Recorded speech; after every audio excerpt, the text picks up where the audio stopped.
What is going on, everybody, and welcome to the Urban Pitch Podcast, the beautiful game of life.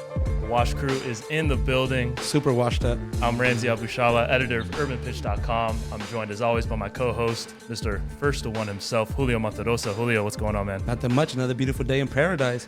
But today we have a special show for everybody. A special show, as always. We got another pro in the house, our first MLS guest. Our first MLS guest. Might have to call him out for a one-on-one. I don't think you want that. I do not think you want. I don't want no problems with that. But we got from Minnesota United, we got DJ Taylor in the building. DJ, thank you so much for taking the time to talk to us. It's great to have you on the show. Yeah, thank you guys for giving me the opportunity to come on here. Excited to start chatting about life and everything. Yeah, so DJ, we're gonna start things off a little bit. We're gonna come out the gates hot. I know you're a fashion forward guy. Obviously, you're rocking the Venci gear. Yeah, got your own brand. We'll get into that a little bit. The hoodies new are fire. Hoodies are looking. I'm gonna need a care package. No, we're not begging. We're not begging. All right, I'm sorry. But just to start things off, obviously you being the fashion forward guy that you are, aside from yourself, who's the best dressed player on Minnesota United or any team you've seen? On Minnesota, man. Honestly, I think it might be Robin Lod. Oh yeah, I don't know if you guys know him. He's one of our top players. He's a striker. He's from Finland, actually, but he's got that European swag. That Euro swag. Just super clean. Yeah, always puts together nice outfits. I would also say Michael Boxall. Mm-hmm. He's from New Zealand. He puts some nice stuff up together. He's definitely got a fire shoe game for sure too. Yeah. So those are probably the top two guys. Probably I would say on the team at Minnesota. Aside from yourself, though, obviously. Yeah, aside from myself, obviously. Come on. You gotta do you hook them up with the Venci gear, or is that like you gotta pay for that? It just depends, A couple of the guys that I'm really close to, luckily were able to actually support me and buy from the brand. But I was thinking about giving a collection or a piece of my collection to the guys. I was maybe thinking about giving them the dad hat or something like that, so they can all just rock it for free. Right. No, they gotta get the promo code. 50% off. Yeah, right. Yeah, but let's talk about the team. Obviously, MLS season is kicking off. At the time we're recording this a little bit ahead of time, but so far, the season's gotten to a pretty decent start. I haven't dropped a game yet, but what's the vibes in the locker room like early on in the season, and just how's everything coming together so far in your second season with the club?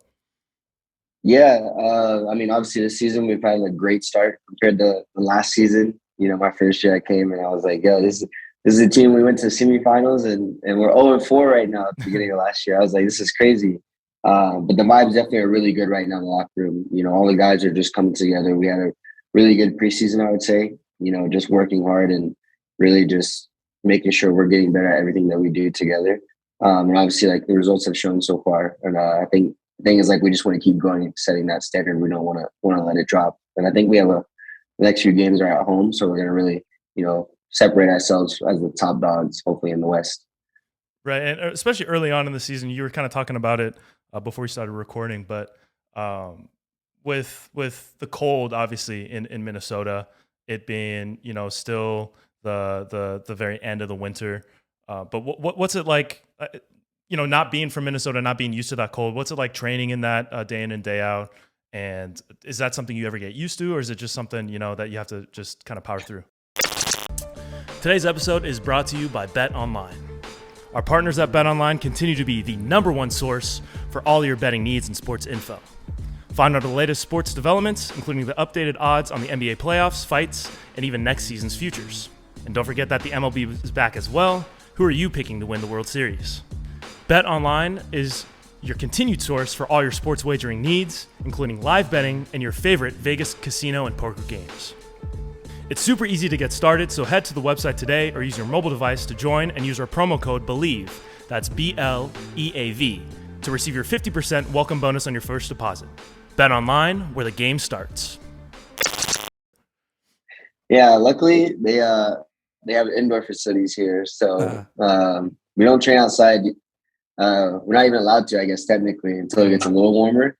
But we train indoors. But I think the main thing is just getting used to training on turf. Me being from Raleigh, North Carolina, we trained at Wake Night Soccer Park, which is like top grass, nice weather. So yeah, it's definitely an adjustment for me, especially last year.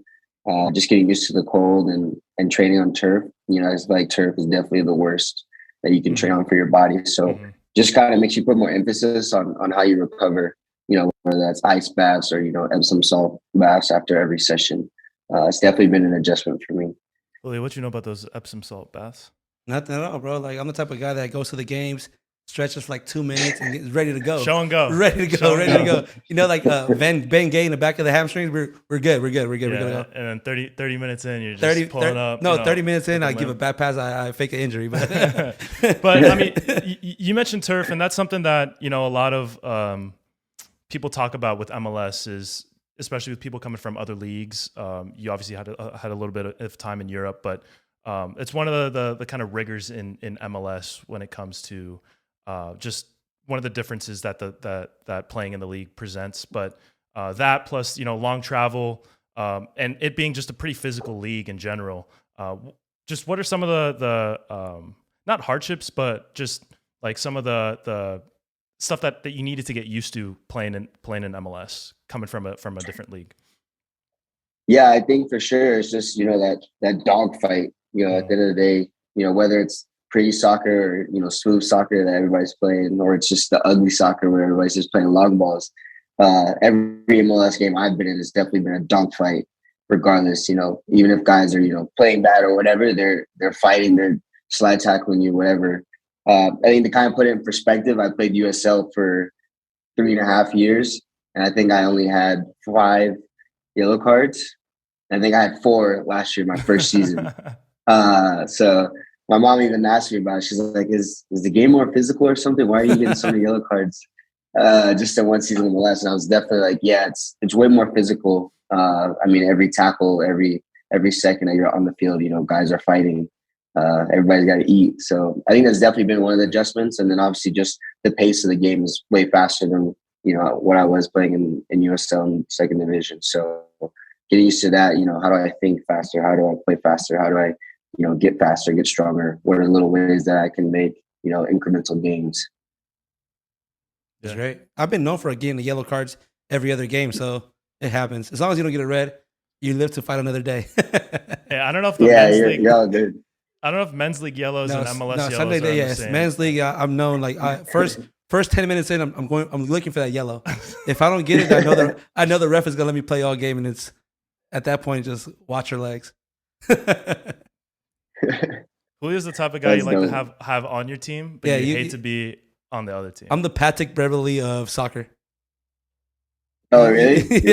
You're talking and crunching everybody? Yeah, I grew up in South Central, so LA. So all we do, like growing up, is talk mess before you can even play. Like even the people that don't play any sports, before they can play, they talk mess. So that's my game.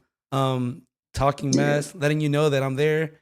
I played college for 3.5 years, and I'm a right back, so I used to defend most forwards that are taller than me. I'm 5'7". These guys are 6'1". A little stockier than me. I was never that stocky guy, but I knew something. I was feisty, so I worked that to my advantage. Yeah, that's dope. I mean, I think the mental side of the game is definitely, like half the battle. If you can get in somebody's head and mess up their game, that's all you need to do, especially as a defender. If you can get in the forward's head and throw them off, you need to take as much advantage as you can of all the opportunities to get a gain on him. So as you as a defender, how will you defend those a little bit more like tricky players? Yeah, I think at the end of the day is kind of actually like, studying the player, watching their games. What are they doing? What movements are they making? It's a lot of off-field work that you have to do, as well as, just performing well when you're in the game. But I think it's more about, recognizing the situation that you're in, whether you can use the inline to help you as like an extra defender to force him one way, or can you force him on the weaker foot? Like which foot is their stronger foot? Are they going to beat you with speed, or are they going to beat you trying to throw you off balance? Just recognizing those strengths and weaknesses of the opponent, and then taking advantage of that and performing when it comes down to it. I think I for sure consider myself one of the best, leaving the USL top defenders, but I think MLS is definitely a different level. There's a lot of top players I'm going against, international players that are playing at a higher level than MLS. So I think, the biggest thing has been just how do I study this player and make sure I'm putting myself in the best position to defend him. Who's the forward you defended and you're like, wait a minute, like I gotta look like a little bit more of film. This guy is crazy. Yeah, I think one of the toughest. I mean, obviously you got last year I had to come in like the 10th minute in LA actually against Carlos Vela. Everybody knows him, so that was just a crazy. Now, that lefty right there. Yeah, I mean he's all lefty, so even if you force him right, he's still gonna go left somehow. But that was cool. Like just being in the game, like for first 2 minutes, I'm like, holy crap! I'm playing against Carlos Vela. I used to watch this guy on TV all the time. But then after a couple minutes, I was like, all right, I got to lock him up. Try to do what I can do. But I definitely would say him. It's actually funny. We're playing San Jose this weekend. And one guy who I think is really cool. I got to play against him. I was playing left back last year, Espinosa. I think he might be from Argentina. I don't know where he's from, but he was definitely gave me a good run for my money when we played that first game in San Jose. Because he can go left or right. He's fast too. He's got definitely like a full move set that he can use against you. So he's another one I thought, I noted. I was like, yeah, he's sick. That's a young team with pace on both sides. Yeah.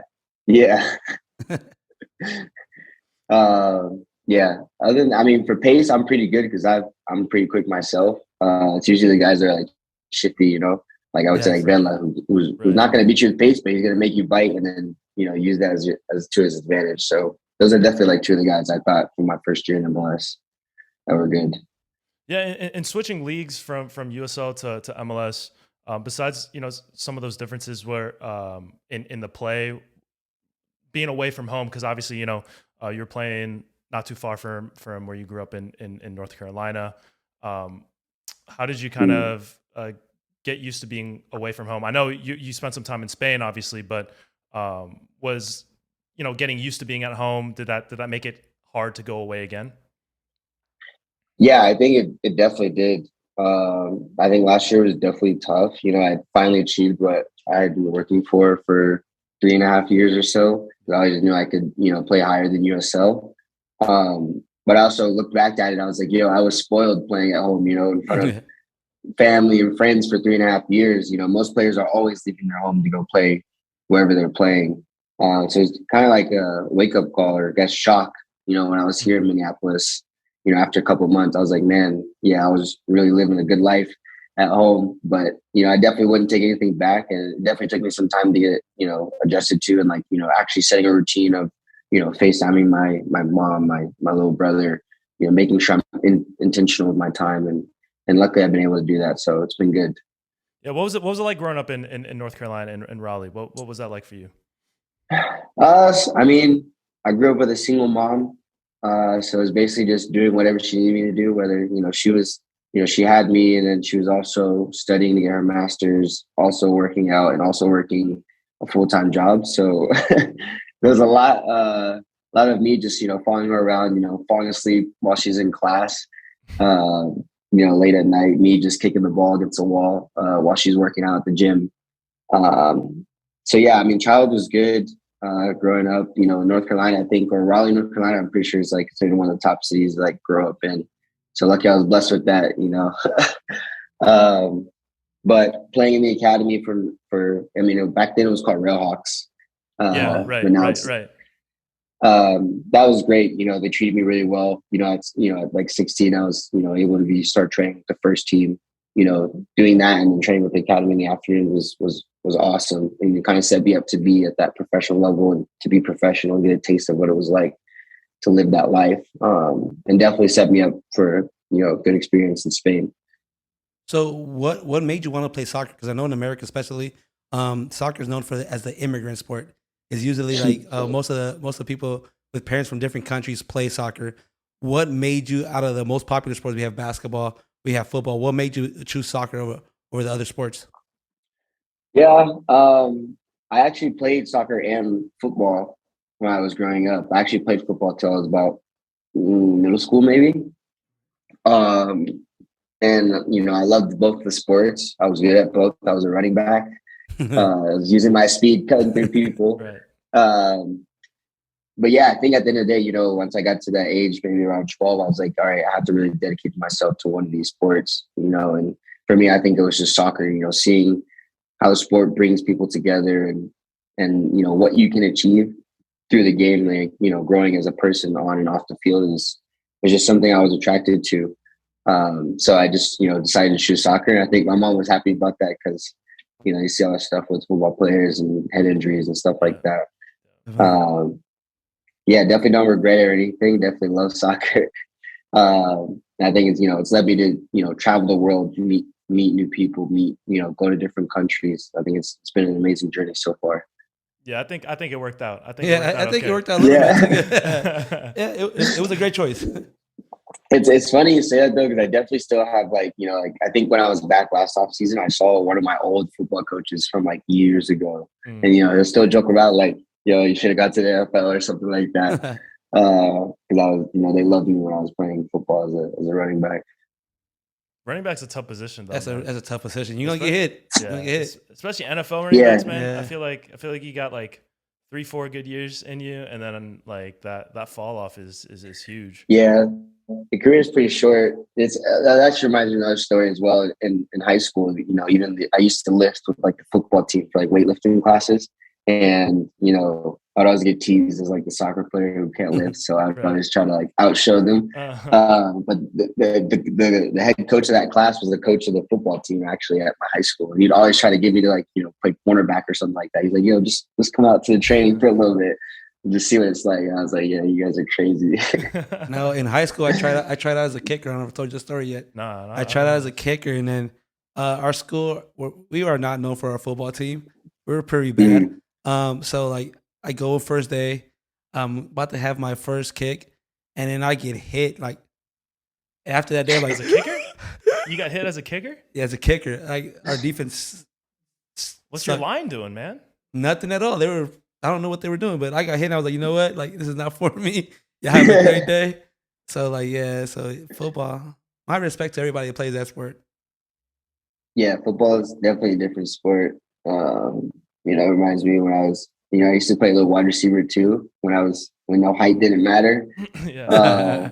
I definitely remember playing on you train on a baseball field and going for a catch over my shoulder and just smacking into the fence. I don't know if you've ever seen videos of that, but it's not fun. It's not fun. I played baseball through college, and I was an outfielder, so I ran into my fair share of walls too. It's not fun. It's not fun. That was half of the college budget right there. Yeah, seriously. Ramsey ran into the walls. They had my outline. They had a chalk outline on the right field wall. Yeah. But let's talk about Spain a little bit, because you had a chance, to see what it was like in Europe. What were some of the biggest differences, and what were some of the biggest lessons that you learned while you were out there? Besides, obviously, I know you're fluent in Spanish now. Is that correct? Yeah, I got fluent. ¿Es verdad? ¿Puedes hablar español? Sí, podemos hablar español si quieres. All right, see, we're not gonna do that. Ramsey's little. You see Ramsey's face what's going on right here? That's not cool. No, but you played for Levante. How was it out there? right? Yeah, Levante, correct? It was amazing. I mean, the first thing I noticed was just the difference in culture. Just the lifestyle in Europe is different. We're having siestas. That was lovely. I definitely think the Americans should adopt that culture. But I think one of the biggest things was definitely just the methodology and the ideas of the game, playing, I guess they would call it tiki-taka, but basically learning how to, play with possession, and learning that mental aspect of the game. So actually think through the game, not just, kick the ball and run forward and not even think about what you're doing. There's a purpose behind everything that you do. So I think those experiences, and then obviously just me growing as a mature, young man to a man, learning a whole new language, in a city that no one speaks English, not Madrid or Barcelona where there's a lot of tourists. So you can get by speaking English, but in Valencia, there's no one there. And then obviously just going to stadiums and seeing the way they love football there, going to Valencia Stadium, watching, Messi, Neymar, Suarez back at that time was, crazy. But I think, definitely one of the main things I learned was, just the methodology of the game and the Spanish style, which is definitely the possession-based style. What got you out to Spain? How was that? transition. How was that road to getting to Spain? Yeah. So basically, just start out like the agent that I decided to end up going with. Just came to Railhawks Academy when I was like 16.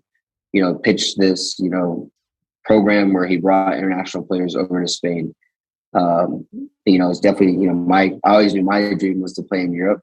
So I kind of just got his contact info, stayed in touch with him. Luckily, like through 16 to 18, I was able to start playing with the first team, and then I got caught up to the U18 men's national team for a tournament in Mexico. So that also helped me, to be able to get over in Spain for them to even look at me. And that's kind of how it went. And once I graduated, I was actually verbally committed to UNC Chapel Hill. I actually decided to just go to Spain. And then, luckily at the first club I got to, I just went on trial for 2 weeks and was able to sign a contract. So, that was a blessing. But that's just basically how it was Spain. For me, if it was any other place in Europe, I probably would have gone either way. But luckily Spain was just the one. And I love Spanish and the culture anyway. So it worked out perfect. Yeah. I mean, obviously the goal for a lot of, pro players is to make it out in Europe. Is that a goal for you still that you have to make a return? Yeah, for sure. I think, I want to reach the highest level that I can play at. And I still think, Europe is definitely where it is. If I can play, 1, 2, 3 years in MLS and still make that jump over to Europe, I'll definitely take it without hesitation. What were some of the cultural aspects besides, the siestas, which we need to bring to the States because honestly, 2 p.m., that post lunch, you start to get a little drowsiness. I usually just have a cup of coffee, but I mean, a nap. Yeah. That's just, they got it figured out over there. Yeah. Honestly. Yeah. Besides that, what were some of the aspects of the culture there that kind of stuck with you and that you really enjoyed? Yeah, I think one thing was, all the Spanish people there that were nice. The way I, honestly learned Spanish, like my first, 3-4 months I was there was I had a driver who would take me to training and he didn't speak any English. So imagine me, like 17 sitting in this van with this guy. So we're just looking at each other and I got to tell him how to get to training, Right. But luckily, like for me, like he wasn't, a guy who was just, ignoring me, like not trying to help me learn. He helped me every day and I actually got really close to him my 2 years as I was there. So that was one aspect of just the people, they are genuinely nice, took care of me. Even like, I had like a laundry lady who was basically called herself my second mom. She was older, but she always looked out for me as well. And I also have, a second family I would consider that's still over there who really took care of me as well. So I think, yeah, first and foremost was definitely the people. Other than that, obviously you got the food with paella, all that good stuff, horchata. All that good stuff was good. And then, like I said, just the football culture, it was amazing just seeing, people just playing out on the beach at Valencia or, you can go play pickup at the university and just vibe with people. I think everybody's just, they're chilling, having good vibes.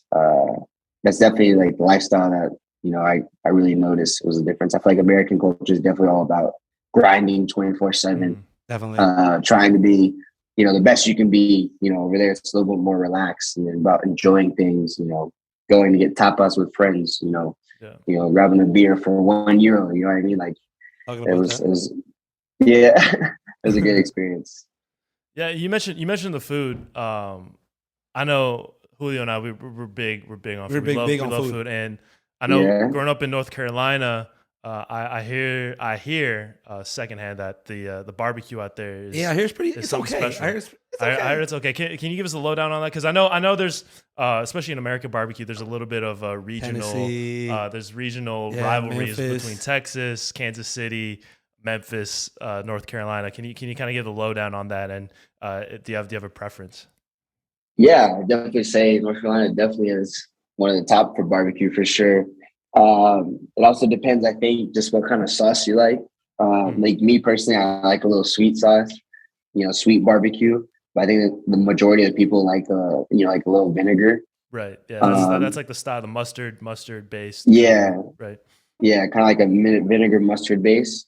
But I definitely think, North Carolina, there's definitely some top spots that you can go to that, aren't just chain barbecue spots. Those little like hole in one places are the places that have the best barbecue. And, I think there's like 2 or 3 that are in Raleigh that were really good. I grew up on it, so I never really, noticed. I don't think I've ever really had bad barbecue. Right.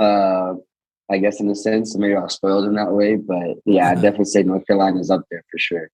Yeah, would you go for tapas or barbecue if you had the choice?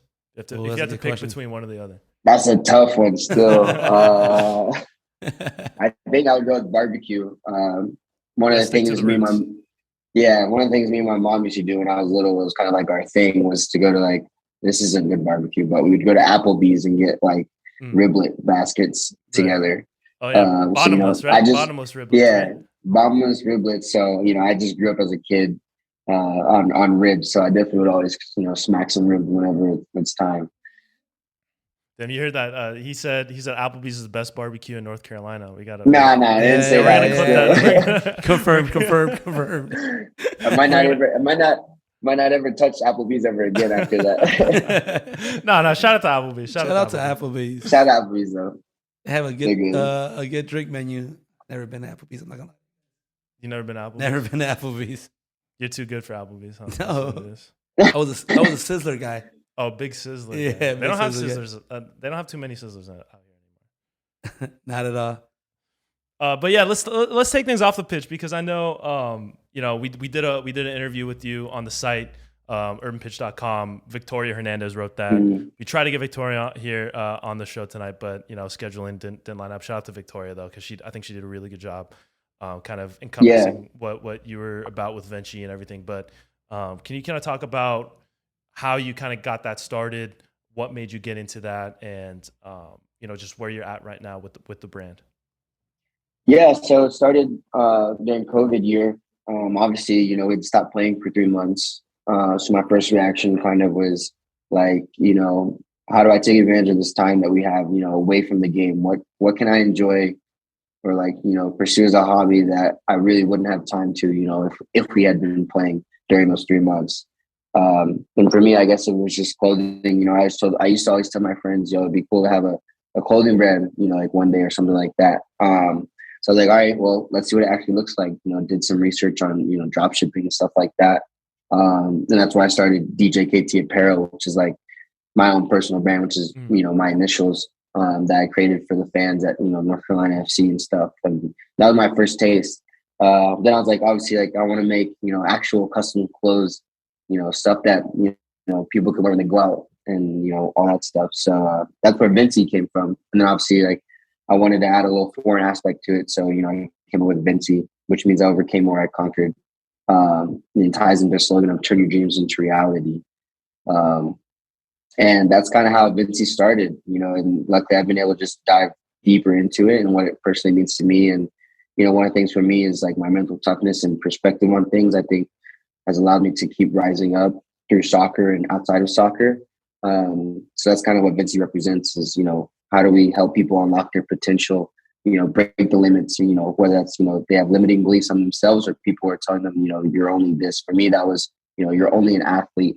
So I said, I'm going to do this. I'm going to show you guys that I'm more than an athlete. And that's kind of where my passion for Venci comes from. As the brand right now, we're about to have a mental health collection coming out. I'm super excited about it. We'll be donating, I think, 25% of the profits to mental health charities. So I'm super excited about that. I'm excited to use Venci in any opportunity to make a difference in the world.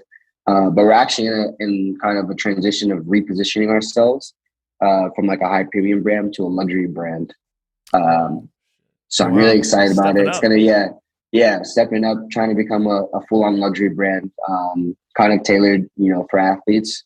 I can't go too much into detail on it because we're still trying to keep it a little secret.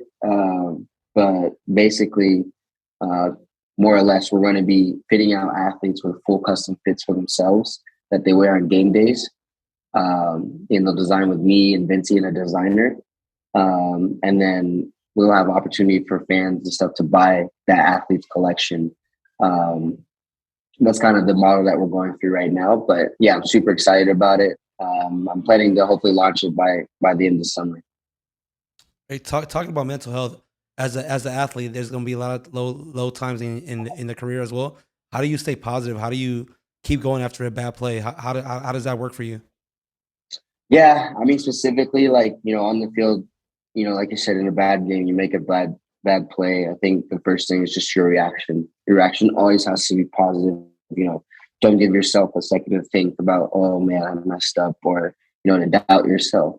For me, it's about just having a positive reaction with whatever happens in the game, whether your team's losing, whether your teammate's struggling. If he's struggling, how can I help him? I think it's all about being selfless. And for me, like, yeah, it's just being positive and having those mental talks to yourself. I think that's a big thing that a lot of people think isn't as effective. But for me, it's been very effective, throughout the years. Like actually telling myself, hey, it's okay. Like you're going to get this next play or something like that. Having an actual conversation in your head has helped me a lot. I think other people should do it as well as they're going through situations or crisis or something like that. Yeah. We had Didi Heritage of Angel City FC in NWSL on the show a couple weeks ago, and she was just kind of talking about how tapping into her mental health really helped her. She's a goalkeeper, and obviously that plays the mental game, and as a goalkeeper plays a huge role in that. But as the conversation around that starts to open up a little bit more, especially in the sports world, how do you think that's starting to help athletes at all levels, whether you're in college, in high school, or at the pro level? Yeah, I think it's been incredible, just seeing how mental health has been growing and how it's been spoken about in the athlete industry. It's been amazing, honestly. But I think it's letting athletes and other people know that they're not alone, which is the biggest thing. I think there's a lot of stereotypes that are placed on athletes about how they should act and how they feel and what they should think. How they should train is how they should live life. Just go full on 100% tackle everything, hide your emotions, how you're feeling about, not playing is not okay. But I think it's, just sparking that conversation is making a difference for someone out there who's struggling and hasn't spoken up. I personally can attest to this because I'm definitely closed off until you actually get to know me. People were like, yo, why are you so quiet at the beginning? And I'm just like, I don't know. It's just how I am. But I personally do struggle with like trying to express how I feel like on a deeper level. And luckily I've been able to recognize that over the last couple of years. And I've been able to mentally push through that as I've grown, being able to actually express how I feel and know that it's okay, to express how I feel to my coach, to my teammates, to whoever. And then obviously for me, it's all about being selfless again. Like, how can I help the person beside me who may be my strongest friend, but is also hiding stuff that they're struggling with? Definitely. Sometimes you just gotta let your friend know. Like, I know I have a mental health check with my friends. I'll just once a month at least. Hey, how you feeling? How you doing? You good? It's not even a deep conversation. Is you good? From 1 to 10, how's your mental health? And then like honestly, just 7 or whatever number they give me. Like, all right, just know I'm here. That works wonders opposed to just avoiding it. Because sometimes all we just need to know is like somebody letting us know, how are you? Are you good? And then if we need to express ourselves, we will express ourselves. If not, because I grew up in a family that we're not the most expressive emotionally, but as long as we say we're okay, we know you're okay. If we start talking more than just okay, we know, all right, let's go have dinner and we can talk about whatever's going on in life. So that's always good. Yeah, exactly. I think, like I said, just sparking the conversation is a step in itself. And then obviously like letting people know it's okay to be open with people. It's okay to be vulnerable, even as, guys, you get made fun of if you're emotional or something like that. You can't be emotional. Come on, man. Yeah. You know what I mean? Like, that's crazy to think about though, right? You're actually, our society and culture is actually viewing men as like people who don't express how they feel. Like, that's crazy to think about. I think you being vulnerable is going to help you in any relationship that you're in, whether it's, with your mom, with your girl, with your family, whatever, it's going to help you. So, just letting people know that it's okay. Yeah. What is there a release date for the collection, or is that still kind of in the works? The release date will probably, I mean, mental health month is coming up. So maybe towards the end of April, you can start doing pre-orders, maybe mid-April, more or less. I might open up pre-orders, and I think we'll be full sale for mental health Ramsey, month. I need a jacket. I'm a large. Make that pre-order, man. You gotta get one for both of us. Hey, man, he's got to give us the promo code. 50% off. Yeah. The friends and family discount. Friends and family. No, but another question. Yeah. Like, how is that pre-game playlist looking like? Me and Ramsey are big music fans, so we just want to know, tap a little in your head. Yeah. What is that pre-game? What are you listening to before any game? What pumps you up? Man, there's a lot. To be honest. Maybe before you start, we're actually judging you on your playlist. We're keeping it local with today's episode, which is brought to you by Absolution Brewing Company, coming straight out of Torrance. Shout out to the South Bay, because Absolution's line of craft beers only uses the finest grains, yeast, water, and hops. Tonight, we're drinking the Tasteful Hazy IPA, as well as the Mozart Van Halen Double IPA. But they've got everything from blondes to goldens to sours and hazies. If you're looking for Absolution, look no further. Absolution Brewing Company, it's as simple as ABC. Yes. That's all good. I mean, to start off, I'm obsessed with Drake. Drake's my guy. Marvin, shout out Drake. Nah.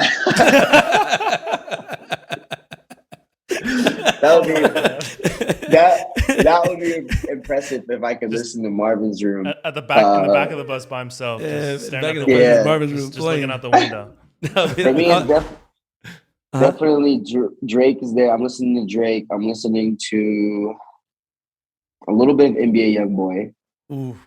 He's kind of grown on me. I don't listen to him like consistently, but there's a few songs I like from him. You're gonna get a red. Huh?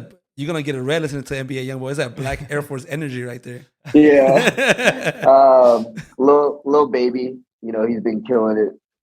The last 2-3 years, just lyrically, has been crazy. And then I would say, man, who's the last one? I mean, I would say based off the last album, obviously Gunna has been fire. Pushing P. That's been everything. Yeah.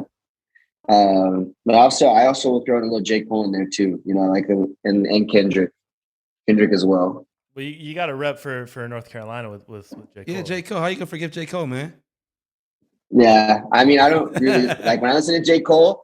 I want to listen to him when I'm like alone, like kind of really dissect his lyrics. I try to listen to him. So yeah. So living in Spain, no Spanish music came stuck into you, like any artist that you like? Oh yeah, I love Spanish music. Honestly, it just depends on the mood I'm in. I'm either listening to hip hop or Spanish, or I'm listening to. I actually started to download some Brazilian song, like Portuguese. Yeah, because I watched the Neymar documentary. I don't know if you guys seen that. We talked about it. Yeah. One of the songs there is fire. I downloaded it and I've been trying to learn it. But I love the little do chop chop, that little beat right there. It's fire. But for Spanish, I'm Anuel. Osuna is my favorite. Negrito Ojo Claro. Yeah, he's my favorite. I went to his concert 3 years ago. He's a great performer. He's a great performer. Yeah, he was in Greensboro, North Carolina. So I went to that. It's like an hour and a half from Raleigh. I was able to go see him there perform Odisea. So that was a great experience. But yeah, also Bad Bunny, obviously. Conejo Malo. Conejo Malo. Well, let's talk about Drake. How'd you get into Drake? Who broke your heart? What was the project that made you feel like, okay, this is the guy? Because obviously, he's been for the past decade probably at the top of the rap game. Everybody debates which one is his best album.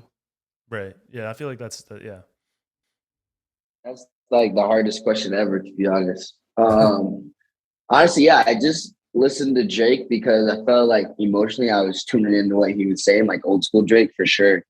Heartbreak Drake. Talking about being like emotional guy. Like I definitely felt, people would tell me I was pretty emotional. So like Drake was definitely the guy like I was listening to with the rap game, after him changing it, showing that emotional side, but also being able to be, a top lyricist on the game. So that's kind of where the Drake thing started. Man, his best album. That's tough. What did you guys think about his last album?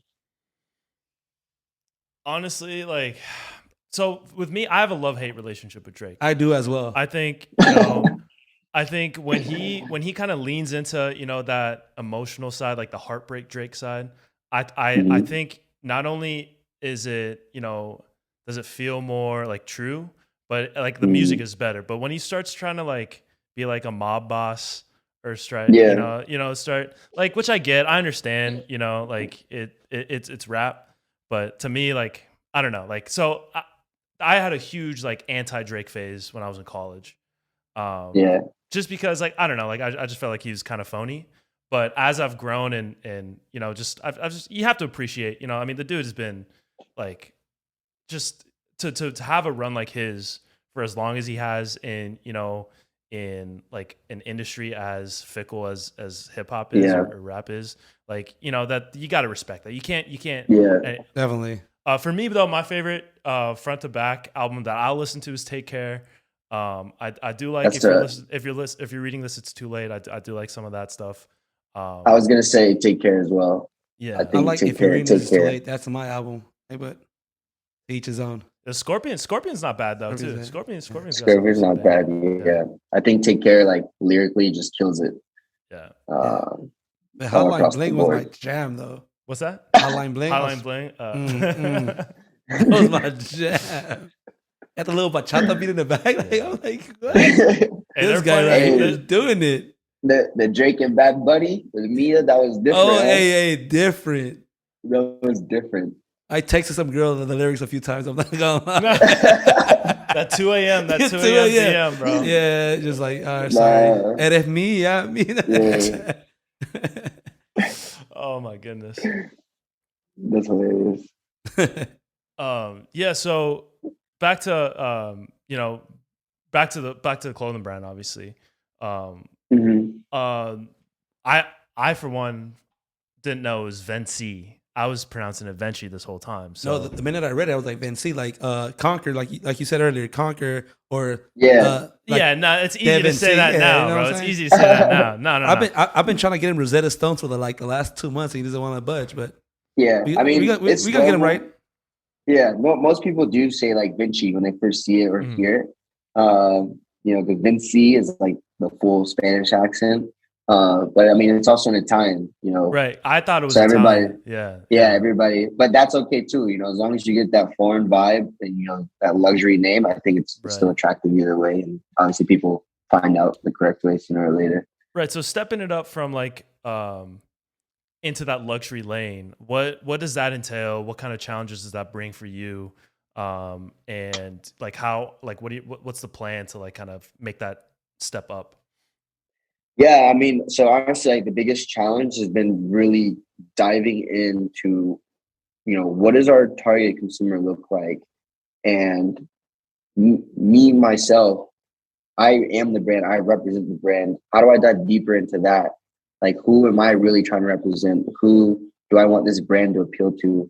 And then what do we want to do to help make a difference in the world and still be a top luxury brand?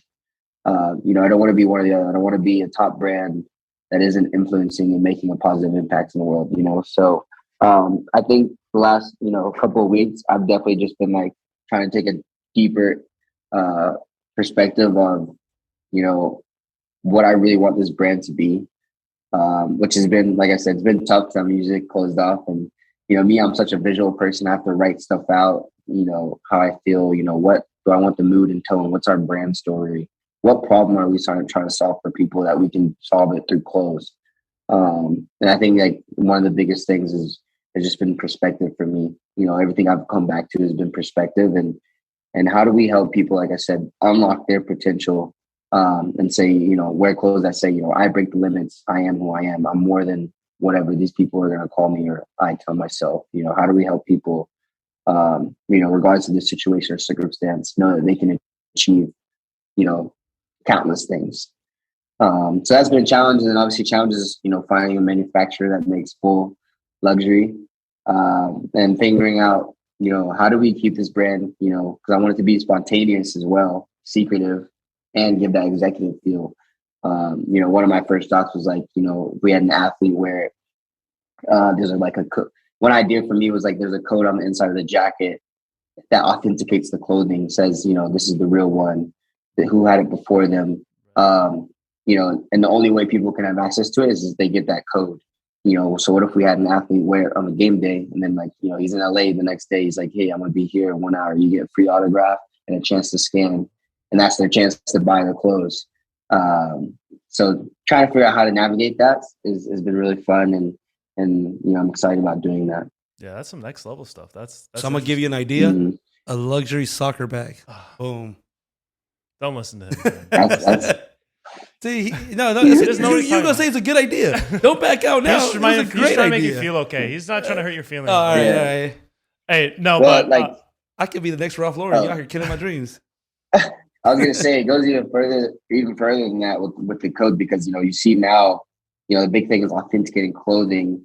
Other brands are creating the clothes into NFTs. So it's like, do you create an app that's a marketplace for fans and other players to buy other players' clothes or designs that we design, and then also buy an NFT and get these special privileges in the whatever it's called, metaverse. Right. Yes. Yeah, I'm not too versed in the metaverse, so no, I don't know what that means yet. She was trying to figure it out, but yeah, but I mean, there's brands that are doing, people are doing full fashion virtual fashion shows and selling. Yeah. I mean, that's crazy. Isn't that crazy to think about? Yeah. I mean, definitely. So I can't in the metaverse. I'm a small, not a large. He's fitting in a medium in the metaverse. Give me that Italian fit. But obviously, we appreciate that you have a busy schedule, so we don't want to keep you for too long. But before we go, I know Julio. He's prepared some rapid fire questions, put you on the hot seat a little bit. I'll throw it off to him, and we'll wrap things up afterwards. Okay, let's get it. All right, so you ready? Yeah. All right, good fit, whack shoes, or whack fit, good shoes? That's a tough one still. Whack fit, good shoes. Oh, the footwear comes first. All right. That's my kind of dude. They say you can tell a person by their shoes, so that's why I'm going with that one. Old Kanye or new Kanye? Old Kanye for sure. Easy. Favorite Kanye album? This is just out of. I just gotta ask. I don't even listen to Kanye like that, so I can't even tell you his best album. But whatever album had what's that song called? Gold Digger. Oh, that's late registration. My dude is full on the Drake train. Yeah, so this question doesn't even mess with Kanye. This question's up his alley, but I already know the answer. Yeah. Bad Bunny or Drake? Drake for sure. Sure. All right. Cardio or weights? Cardio. I know, right? This guy. That's why he's pro. And that's why now. Yeah, we're out here drinking beer. All right. Rather make a defensive play or score a goal? Score a goal. Defender. All right. The perfect pass or the perfect shot? Perfect pass. Up my alley right there, yeah. All right, this last question is basically an MLS question. Besides Minnesota, who else has the best supporter fan base? When you go play, you see the stadium just erupting every game.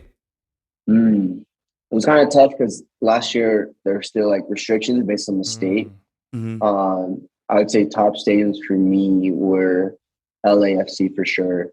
Austin Stadium is actually really dope. Yeah, that's a brand new stadium. Super open. I don't know if you guys been there. Brand new, super open. It was loud. Honestly, they should have built it closed. If they would have built it closed, it would have been even crazier.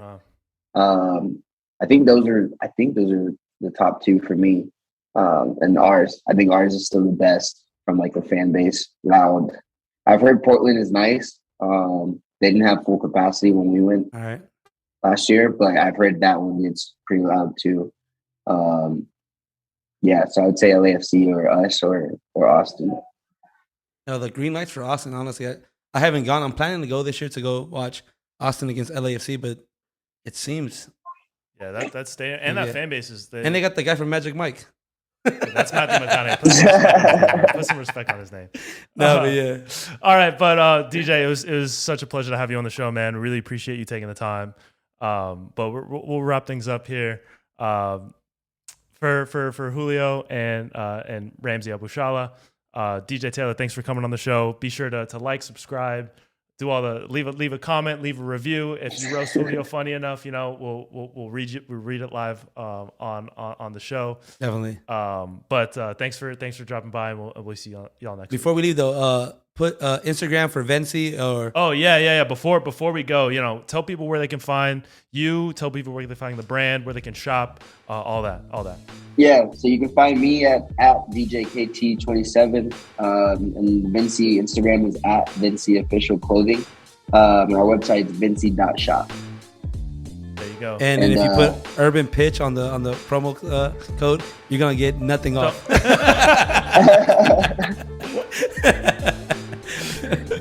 All right, man.